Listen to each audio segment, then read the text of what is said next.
Stop, you haven't subscribed to the channel yet. Subscribe now, we have new stories every day. Now let's go. I left the apartment at my usual time and pulled out of the parking lot onto the street. I made a U-turn and headed down Cortez to the stop sign at Monte Vista, then took a left. In 20 minutes, I'd be at work. If it were just a regular Friday with no surprises, I'd be able to leave early and head to the lake. The tent and the rest of my gear were in the back of my pickup, and all I had to do was stop and get some ice. I reached over, turned on the radio, and caught the latest George Jones track with the song, The Cold Hard Truth. The song ended, and the DJ said, "No one does it better than Old Possum." And now let's hear from Susan with the traffic and weather. Susan told me there wouldn't be any traffic on my route, and that the weekend would be warm and sunny. After half a dozen commercials for services I'd never use and products I'd never buy, the DJ came back. Good morning. It's 7:06 on this beautiful Friday, June 9th, and you're listening to ekeraugustus. Here's Rhonda Vincent, ready to take you for a ride on the Bluegrass Express. It all started with a business trip to Chicago. I kissed my wife, Sherry, goodbye and told her I'd call as soon as I arrived in Chicago and checked into the hotel. The flight went smoothly, and I took the shuttle bus to the hotel, then called Sherry to let her know where I was. I sat down at the desk in my room, going through the documents I needed to discuss with the client the next day, and around 7, I headed to the hotel restaurant for a bite to eat. After a decent dinner, I wandered into the hotel lobby to listen to some live music and have a drink or two. I was sitting at the bar, sipping a vodka tonic, when a raspy voice whispered in my ear from behind, "Hey there, want to have some fun, sweetheart?" I quickly turned around and saw Annette Carlson. Annette had been my steady girlfriend during the first 2 years of college. Over those 2 years, we had our share of wild times before we eventually parted ways, almost on friendly terms, when she told me she wanted to experience life with other people. Her words still echoed in my mind, "I really like you, Frank, but I was a virgin when we met, and I want to live a little while I'm still young." Before she told me about it, I was actually considering buying a ring and getting down on one knee. The speed with which I abandoned that idea suggested it probably wasn't such a great one to begin with. Later, I found out that she had gained a reputation around campus for being a bit too easy. And now, 15 years later, here she was, standing behind me at a hotel bar in Chicago. She hugged me, pulled me close, and said she was so happy to see me. Then she invited me to join her and her husband at their table. I told her no, thank you, I didn't want to intrude, but she insisted. "Nonsense. Come on," she said, grabbing my hand, pulling me off the bar stool and leading me to where her husband was waiting. As we walked to their table, she leaned in and whispered, "You don't have to mention how I greeted you." Harry wouldn't get it. "That's too bad. I was seriously considering taking you up on the offer." Of course that wasn't true. I had never cheated on Sherry and wasn't planning to, but at that moment, it just seemed like the thing to say. Annette introduced me to her husband, and then we both amused ourselves by reminiscing like old friends. Harry got up to head to the men's room, and Annette watched him as he walked away.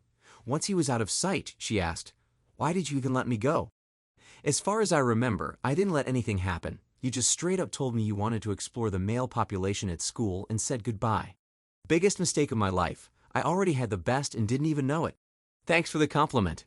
It's true, honey, and you know it. Besides being a great guy, you were the best I've ever had, and I was a fool to let you go. Not exactly the kind of thing to say with your husband in the next room. Harry's a sweetheart, and I'm happy to have him, but let's just say he's not the best in bed. I knew what I was getting when I married him, but that doesn't mean I have to forget the good memories. Harry returned, and the conversation shifted to topics that included him. We sat, talked, and had drinks for about an hour. Then Annie's phone rang, and after a brief greeting, she continued the conversation. "I suppose. I'll have to ask Harry. Hey, do you remember Frank Corbett? He's sitting right across from me now." "Hold on, let me check." She turned to me. "Do you remember Mary Ellen Fraser?" I nodded. "Well, she's now Mary Ellen Watson. She's having a party, and there might be a few other people there that you know. Wanna come?" I didn't have much choice but to agree. Then I mentioned that I needed to head up to my room first, and Annie asked if she could come up and use my bathroom. I'd prefer to dry off with a real towel rather than paper napkins from the ladies' room. As we walked toward the elevators, Annie, who had had a few more drinks than I did, giggled and said, "I hope no one I know sees this." "Sees what?" her husband asked. "That I'm heading up to a hotel room with 2 men. Her husband replied, "It would probably look even worse than it does now. They'd see your husband leaving you and letting you go up to a room with a stranger. God knows what they'd think." "Why? Where are you going?" "You get the car. I'll meet you at the entrance." He left, and Annie and I got into the elevator. As the doors closed behind us, Annie giggled again and said, "Good thing I love my husband, or I might just carry out my earlier suggestion right here in this elevator. Would you let me, baby? Would you let your ex-girlfriend have a little fun?" Knowing she was just joking, I played along, no doubt about it, I would. Let me be honest, Annie was an incredibly attractive woman, and though I had no intention of doing anything, her appearance and the memory of our past had stirred something in me, and she noticed. She reached out, brushed her hand against the growing bulge, and giggled again, saying, "He remembers me. Can I take a peek, just like old times?" She reached for my zipper. I was just about to push her hand away when we reached my floor and the elevator doors opened. Annie quickly pulled her hand back, but not before the couple waiting for the elevator noticed. The woman looked away, embarrassed, while the man gave me a knowing smile as we stepped out. Annie giggled and said, "Oops." We entered my room, and Annie went to use the bathroom while I pulled a notebook and pen out of my briefcase. I wanted to make sure I had something to write down addresses and phone numbers, just in case Mary Ellen had a lot of familiar faces at the party. Annie came out of the bathroom, and I went in to freshen up. I glanced at the mirror and noticed some stubble, grabbing my electric razor. I quickly tidied up, then stepped out, collected Annie, and we headed downstairs. Harry was waiting for us at the entrance, and we drove to a house in the south part of Chicago. Besides Mary Ellen, I recognized about half a dozen people from my college days. It was a really enjoyable evening, and in my opinion, it ended far too soon. I made sure to tell a few people that I wanted to stay in touch and jotted down their numbers and addresses in my notebook. Harry and Annie drove me back to the hotel, and I called it a night. The next day went smoothly, and I called Sherry to let her know I'd be home by 8. She responded in a husky voice, "Then I'll be waiting for you in our bedroom at 8 sharp, and you'd better be ready for a warm welcome." The thought of the evening ahead had me feeling more than a little eager by the time I walked into the house at 7:56. I dropped my suitcase and briefcase in the living room and headed straight for our bedroom. As I opened the door, I saw Sherry lying on the bed, dressed in a garter belt, high heels, and nylon stockings, just as several pairs of hands grabbed me. I was caught off guard as 4 men pinned me to a chair before I could even put up a fight. When I started yelling and struggling, they shoved a pair of socks in my mouth and tied me to the chair with a rope they had on hand. Sherry got up from the bed and walked toward me. "How do I look, honey? Do I look good in your favorite outfit? The heels are the ones you like so much." She turned and walked back to the bed, where 4 men, including one I recognized from her workplace, were sitting. She knelt in front of the man on the left, glanced at me, and gave a small smile before moving closer. Up until that moment, I had been trying to break free, but as I watched her, all my energy drained away. Sherry continued down the line, looking at me before engaging with each of them briefly. Afterward, she got back on the bed and began interacting with them again. Once they were done, the men left for a break, heading to the kitchen. When they returned, Sherry resumed, focusing on 2 at a time while the others watched and touched her. It was intense, and I felt completely powerless. It wasn't slow or gentle, and Sherry made no attempt to hide her enjoyment. After a second break, they returned once more. Sherry removed her outfit but kept her heels on. She looked at me and said, "Thanks for this. I'm having a lot more fun than I expected, and it's all because of you. I don't know if you enjoyed your time with that woman at the hotel as much as I am here, but thanks for this opportunity." She turned back to her group, and as I watched her walk away, I was completely confused. I gave her this opportunity. Then it hit me, the woman in your hotel room last night. Somehow, she found out about Annie and completely misunderstood the situation. I was being punished for something I never even did, and Sherry would never know because, after what she had just done, I doubted I would ever speak to her again. As she climbed back onto the bed, Sherry turned to the group and said with a playful smile, "I want to try something I've read about." The men exchanged grins as they all got into position. Sherry moved gracefully between them, engaging in a moment that was intense but not drawn out in detail. The room was filled with quiet laughter and whispers as they continued, the atmosphere charged with energy. Sherry seemed to be enjoying herself, and the men followed her lead. After some time, the moment came to a close, and the men got dressed and left, leaving the room in silence. "Just a little longer, baby," she said as the last of them walked out the door. "I need to freshen up, and then we can talk." She went to the bathroom, and I heard the shower turn on. It was almost half an hour before she came back into the room, still naked. She had brushed her hair, reapplied her makeup, and then grabbed a robe from the closet, slipping it on. She walked over to me, pulled the socks out of my mouth, and as she started to untie the ropes that had kept me tied to the chair, she said, "What you just saw, baby, is what I'll do every time you cheat on me." I said, almost hope you cheat often. It was amazing. I could really get used to it if I let myself. The ropes fell, and I tried to stand, but the hours spent tied up so tightly had taken their toll. I wobbled and nearly collapsed, having to grab the chair to keep from falling to the floor. Sherry said, "Come here, sit on the bed, and let's talk." I ignored her and stumbled toward the bathroom, but I didn't make it before I fell to the ground. Sherry came over to help, but I snarled at her to stay away from me. I managed to get up, use the bathroom, splash my face with cold water, and dry off. Feeling a little steadier, I left the bathroom, walked through the bedroom toward the stairs, and started down. Sherry followed closely behind me. "Where are you going?" "We need to talk, Rob. We need to clear some things up." I ignored her and walked over to where I had left my suitcase and briefcase when I came home, grabbed them, and walked out of the house. Sherry stood in the doorway, calling after me, "Where are you going, Rob? This isn't going to solve anything. Come back. We need to talk." She was still shouting as I backed out of the driveway, turned right onto the street, and drove away. I found a motel near my workplace, checked in, set a wake-up call for 6 in the morning, and collapsed into a restless sleep. When the wake-up call from the front desk came, I got up, took a shower, and headed to the Village Inn for breakfast. While eating, I mentally made a list of the things I needed to take care of that morning.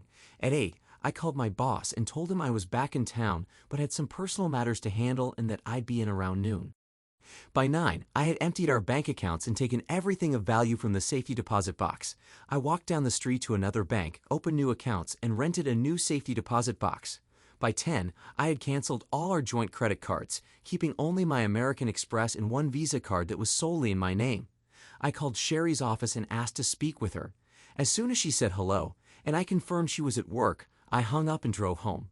By 11, I had everything I needed to get by for the next couple of weeks.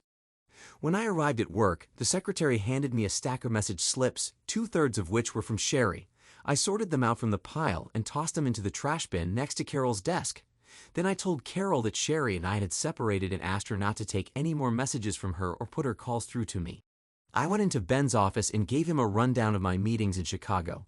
Then I mentioned that I might need to take some unplanned time off. I explained that Sherry and I had separated and I'd need some time to find an apartment and move. He asked if I could delay the time off for a couple of days. "I need you to head to Atlanta and handle a situation there. You'll probably be gone for 4 or 5 days. I told him no problem, and it really wasn't. It would give me a chance to get out of town and avoid whatever Sherry might try to do.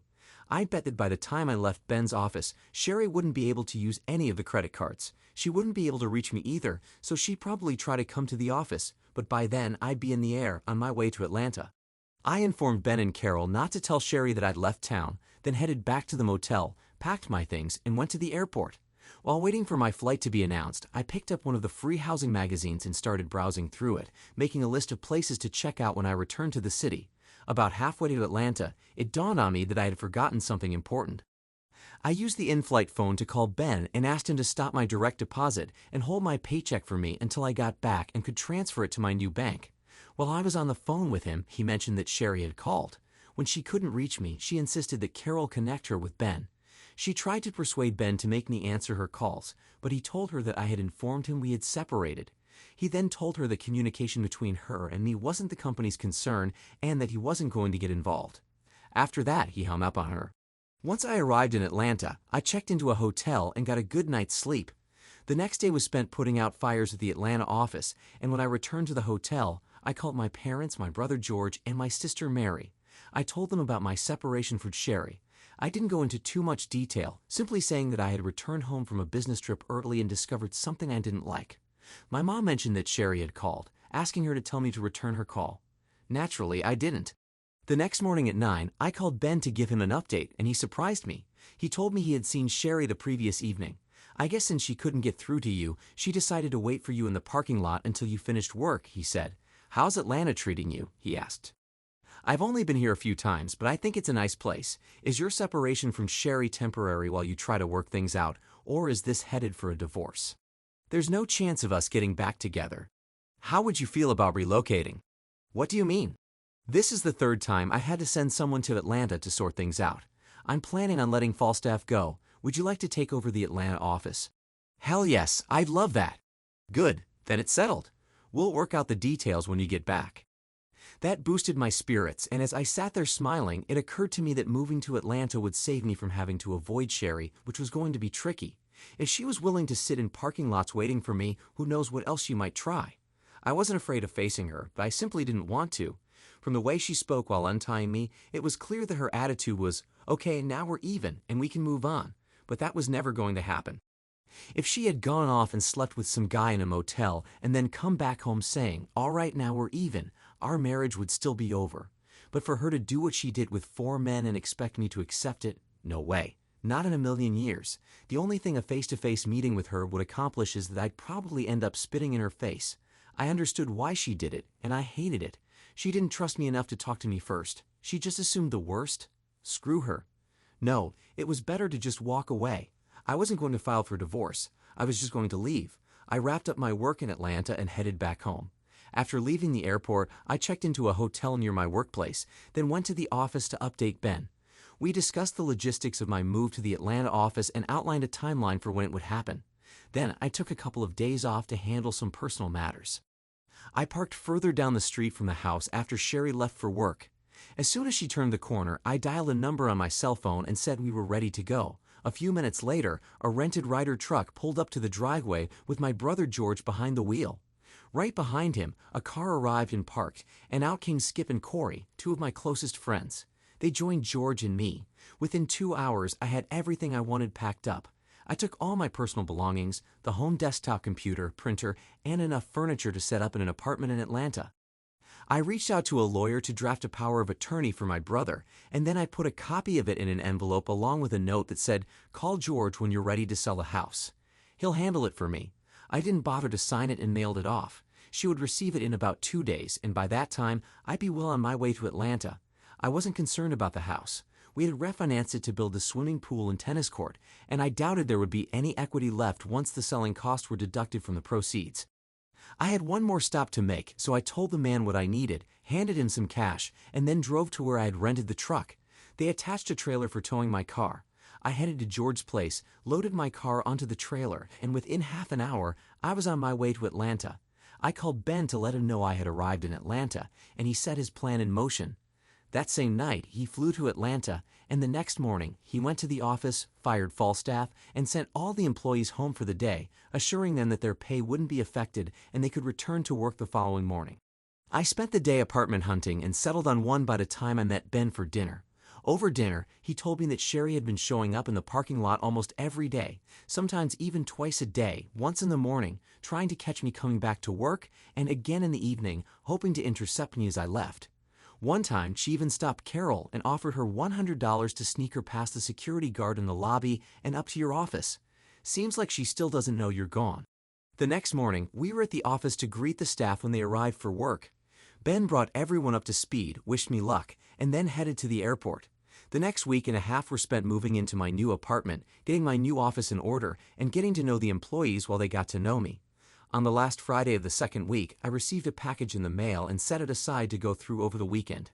My apartment was on the second floor, and it had a small balcony overlooking the pool. I had bought a small patio table and 2 chairs to use out there. On Saturday morning, I sat at the table, sipping coffee and going through the contents of the package. It had cost me quite a bit, but I felt it was worth it. Based on the assumption that Sherry had enlisted Steve, a colleague of mine whom I recognized, to help organize the group incident, and that they had arranged it all in one day, I was sure he used some of his buddies to fill out the group.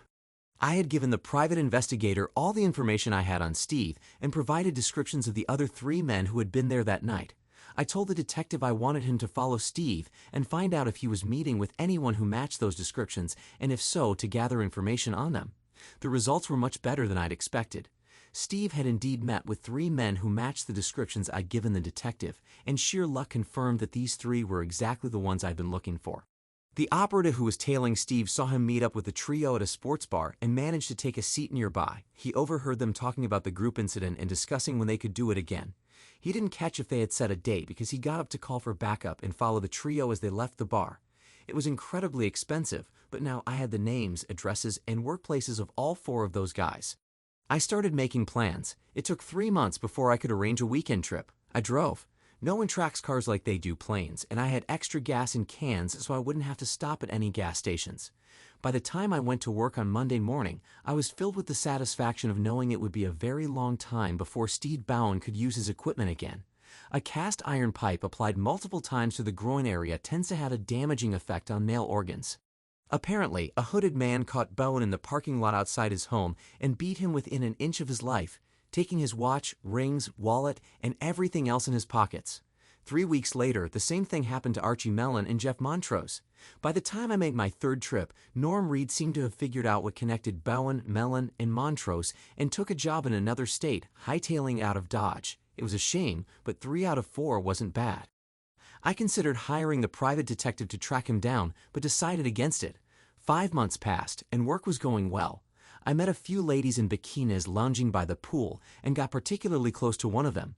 One of those women, a flight attendant named Brandy, eventually found her way into my bed.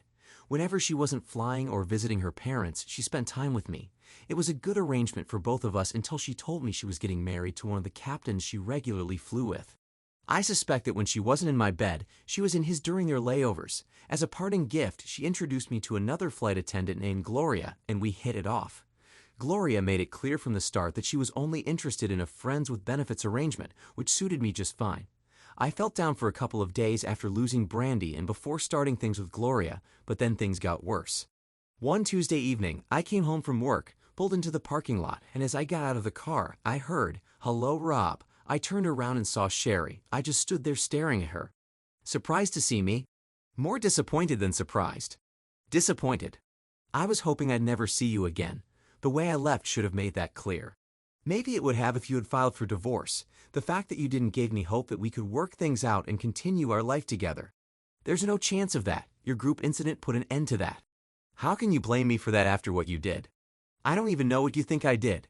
That's bull, Rob. I told you I wanted to get back at you after I called and found that tramp in your room. There was no tramp in my room, Sherry. Don't feed me lies. I called you, and a woman answered the phone. I asked who she was, and she told me, then asked who I was. When I said I was your wife, she giggled and said, "Oh, so you're the lucky one who gets that amazing guy all the time," and then she hung up. So instead of talking to me about it, you went and did something foolish, had a group incident to teach me a lesson. Exactly, she exclaimed. First of all, Annie wasn't a tramp. She and her husband were waiting for me to use the bathroom in my room before they took me to a party with people I went to school with. Annie had a bit too much to drink, and she was probably just being playful when you called. Stop it, Rob. She straight up told me she knew about the size of your. She did know. Annie was my girlfriend for the first 2 years of college, and then we broke up. And again, she was with her husband. You could have found all of this out if you'd bothered to talk to me before you went and destroyed our marriage. As for the divorce, it was in my best interest not to file and let you do it. How do you figure that? I would have had to split our assets evenly if I filed for divorce before I left. You'll still have to do that, even if I'm the one to file. Maybe, but the assets we would have had to split would have been those we jointly owned at the time of filing. Right now, that's just the house, and there's not enough equity in it to even bother. If you're waiting for me to file for divorce, you'll be waiting a long time. As long as we're married, there's always a chance. No, Sherry, there's not a chance in the world. You showed me exactly what you think of me when you did what you did out of spite. You showed me you don't trust me. And you showed me that you think I'm some spineless weakling who would just accept what you did and say, "Sorry, I'll be a good boy from now on." You killed our marriage, and there's no way it can be revived. You're wrong. I don't think you're spineless. I expected you to be as upset as I was when that woman answered your phone. I know you're not weak. That's why I had them tie you to the chair, to keep you in control. I love you, Rob. I love you. I want you, and I need you. Well, that's too damn bad, Sherry, because I don't want you. Especially after I was tied to that damn chair and had to watch you for hours. You know what struck me the most while I was sitting there? The ease with which you did it and how quickly you arranged everything. You know what struck me the most while I was sitting there? The ease with which you did it and how quickly you arranged everything. It was like it was something you'd done many times before. You seemed so comfortable with those 4 guys. It looked like you were in sync, like you all shared in the pleasure. Her face went pale. Oh no, Rob, never. I swear to God, never before. Unfortunately, Sherry, I don't trust you anymore, so I don't believe that. But it doesn't matter. Once was enough. Look at it this way. You said it was amazing and that you could get used to it. So go ahead, call up your 4 guys and get started. I couldn't do it, even if I wanted to. Why not? I'm certainly not going to stop you. You know why. You know what you did, and even if they can't prove it, they know it was you. Sorry, Sherry. I have no idea what you're talking about. I'm not stupid, Rob. When 3 of the 4 ended up in the ER and the only thing they had in common was that night with me, it wasn't hard to figure out who was responsible. Only 3? Why not all 4? because Norm figured it out too and left town before you could get to him. Any idea where he went? Why do you want to know? Just curious. You're not a very good liar, Rob. So those 4 are out of the picture. So what? You found them pretty quickly. It shouldn't be hard to find more. I don't want any other guys. I want you. I've put the house up for sale, and as soon as it's sold, I'm moving here to Atlanta. Why the hell would you do that? It'd be closer to you. Anyway, we won't be able to work things out if we're 1,000 kilometers apart. Didn't you hear what I just said? We're not getting back together. You being here and me seeing you from time to time is only going to remind me of you and your 4 buddies. I'm trying to forget those memories, not reinforce them. Say what you want, but I'm going to win you back. It may take time, and it might not be easy, but I'm going to do it. Screw you, I said, turning away from her and heading into my apartment. I never did ask how she found me. She must have hired a private investigator. I wondered why I hadn't heard the phone when she called. It must have happened while I was using my electric razor. She sold the house and moved to Atlanta. Somehow, she managed to get an apartment in the same complex where I lived. Thankfully, it wasn't in the same building, but still close enough for her to keep an eye on me. It seemed like every evening when I got home from work, there was a note slipped under my door saying she was making one of my favorite dishes and inviting me to dinner. Notes inviting me to go out with her to this or that place, or to meet for a drink after work. I ignored them all, but what I found last night made me pause. It read, "We both love sex, but I haven't had any since, well, you know when. How about a friends with benefits arrangement? Or forget the friends and go with neighbors with benefits? What do you think?" I thought about it most of the night and part of the morning. Sherry was damn good in bed, and suddenly I realized what I was considering, shook my head to clear my thoughts, and muttered, hell no. I made a mental note to call Gloria when she got back from her flight, then turned the radio back on and listened to Toby Keith sing about how much he loves the bar. Thanks to everyone who took the time to listen to today's stories. If you enjoyed it, please consider liking and subscribing if you haven't already. Feel free to share your thoughts on the events in the comments below. Take care.